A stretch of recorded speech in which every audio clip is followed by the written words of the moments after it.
फिलहाल corporate connection में, क्योंकि रोजाना एक मैनेजमेंट से बातचीत होती है, और भारत की सबसे बड़ी सरकारी जीवन बीमा कंपनी LIC की हम बात कर रहे हैं, जो आज हमारे शो पर शिरकत करेगी। कंपनी के चौथी तिमाही के नतीजे अनुमान के मुताबिक रहे हैं। कंपनी की आगे की विस्तार योजना, ग्रोथ आउटलुक और नए प्रोडक्ट्स लॉन्च की तैयारी को लेकर बात होगी। हमारे सहयोगी अंकुर मिश्रा ने LIC के सिद्धार्थ मोहंती से एक्सक्लूसिव बातचीत की है, और इंटरव्यू से पहले LIC के सफर पर एक नजर।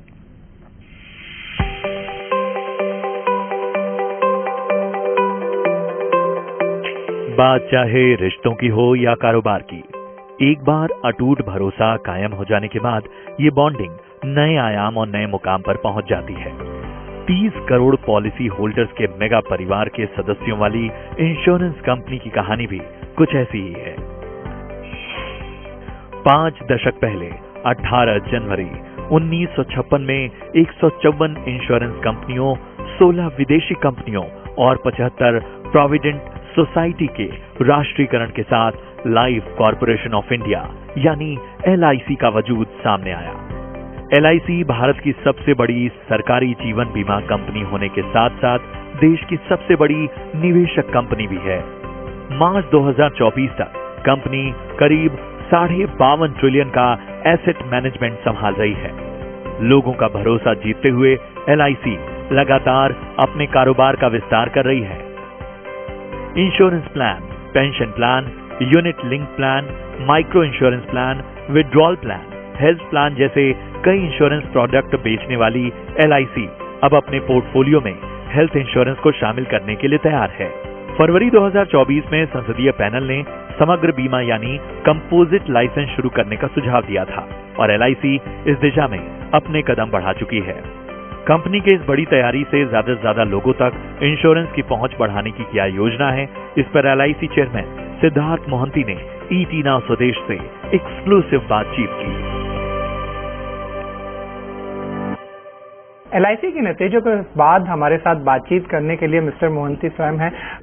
पहला सवाल मेरा जो आपका रहेगा कि जो टॉप लाइन और बॉटम लाइन है, इस बार टॉप लाइन पे थोड़ा सा प्रेशर दिखा है, आपको लगता है आगे जाके वो कम होगा? दूसरा, मैं एक और आपका ध्यान आकर्षित करना चाहूंगा, जो आपका शेयर था पिछले साल 70% के ऊपर था पॉलिसीज में, वो अब 70% के नीचे हो गया है।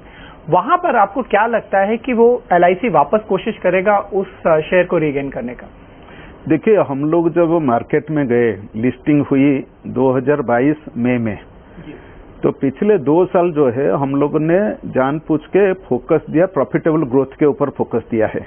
तो प्रॉफिट होना चाहिए, खाली मार्केट शेयर होने से नहीं चलेगा, but bottom line also should grow, PAT should also grow. तो उसके हिसाब से हमने पिछले 2 साल से जो काम किया है, जैसे कि नया प्रोडक्ट लॉन्च करना, नॉन पार सेगमेंट में मार्जिन बढ़ाना, वो सब जो है हम उसमें कामयाब हुए हैं। और जो कमिटमेंट हमने किए थे लिस्टिंग के टाइम अपने शेयर होल्डर को, कस्टमर को, उसको पूरा करने में हमने कामयाब हुआ है। तो आने वाले समय में जो है करंट ईयर में हम लोग, जैसे कि आपने बताया कि भाई टॉप लाइन का थोड़ा अफेक्ट हुआ है, यस, अभी हमारा ध्यान रहेगा कि हम तो प्रॉफिट दिखाएंगे, प्रॉफिटेबल ग्रोथ दिखाएंगे, लेकिन साथ ही साथ मार्केट शेयर के ऊपर, टॉप लाइन के ऊपर भी हमारा ध्यान निश्चित रूप से रहेगा। एक जो आपकी कवायद चल रही थी वो थी कि जो एक्सपेंसेस हैं उनको थोड़ा सा कंट्रोल किया जाए, तो एक परसिस्टेंसी रेशियो पर आपका क्या आउटलुक है, और दूसरा एक्सपेंसेस आप कैसे कम करने को देख रहे हैं? देखिए, परसिस्टेंसी की जहां तक बात है, आपने देखा होगा पिछले साल का जो हमने अभी आंकड़ा दिया है, 13th, 25th और 49th मंथ हमारा परसिस्टेंसी में वृद्धि हुई है, पिछले साल के तुलना में अच्छा वृद्धि हुई है। और बाकी जो है परसिस्टेंसी के अलावा आपने जो ये पूछा, हम एक्सपेंसेस का जहां तक सवाल है, देखिए एक्सपेंस से बहुत मार्जिनल ग्रोथ हुआ है, 15.53% से ओवरऑल एक्सपेंस रेशियो 15.57 हुआ है, थोड़ा सा वृद्धि हुआ है। तो वो कोई चिंता का विषय नहीं है, और आने वाले समय में धीरे धीरे उसके ऊपर भी हमारा कंट्रोल रहेगा। जब तक हम ज्यादा डिजिटलाइजेशन होगा, कंप्यूटराइजेशन होगा, एक्सपेंसेस विल गो डाउन। आपकी जो VNB मार्जिन है वहां पर आपके गाइडेंस के मुताबिक अभी तक तो चल रहा है। आपने बोला था जो प्राइवेट प्लेयर्स हैं उनके बराबर लाना चाहते हैं, अभी 16% से ऊपर हो गया है। आगे जाके आपको लगता है ये 20% के आसपास कब तक आने वाला है? देखिए, हमने जो कमिटमेंट किया था 14% से लेके 14.2 से लेके 16.2, जो पिछले बार जो था 23 मार्च को हमारा VNB मार्जिन 16.2% था। अभी जो है हमने 16.8% हमारा VNB मार्जिन में वृद्धि हुई है, जबकि पूरे इंडस्ट्री के लिए आप देखिए पिछले साल जो है बड़ा चुनौतीपूर्ण रहा है पिछले साल। और निश्चित रूप से हमारा लक्ष्य रहेगा कि जो हमारे बाकी जो प्राइवेट पीयर्स है उनका जिस हिसाब से मार्जिन है उसके नजदीक पहुंचना है। एटलीस्ट करंट ईयर में 2 से 3% वृद्धि में चाहता हूं कि हो सके। हाँ, एक सवाल मेरा आपसे रहेगा, जो आपकी आगे की योजना थी डाइव को लेके, वहां पर सुपर ऐप आप लाना चाहते थे, जो एक्सपेक्टेशन है वो मार्केट में क्या आप सितंबर तक लेके आ रहे हैं, क्या ये एक्सपेक्ट करना सही है? नहीं, निश्चित रूप से डाइव जो है जोरों से काम चल रहा है। डाइव का जो digital innovation and value enhancement digital transformation project, वो जोरों से काम चल रहा है और माइलस्टोन डिफाइन हो गया है, गैप्स एनालिसिस माइलस्टोन सब। और जहां तक वो आपकी बात है, मुझे लगता है कि निश्चित रूप से बहुत जल्दी ये आप आने वाला है सुपर ऐप, जिसमें कि सब कुछ हम लोग कर सकते हैं। जो आपकी IEV है, शुरुआत हमने देखी थी 2021 की कैलकुलेशन से तो 5.39 लाख करोड़ से शुरू हुई, अभी वो 7.27 लाख करोड़ हो गई है, लगभग 50% की वृद्धि हो गई है। आगे साल, अगले कुछ 2 से 3 सालों की अगर मैं बात करूं तो क्या ये आंकड़ा इसी तेजी से बढ़ सकता है? देखिए, ये आंकड़ा निश्चित रूप से तो डबल डिजिट ग्रोथ में जाएगा।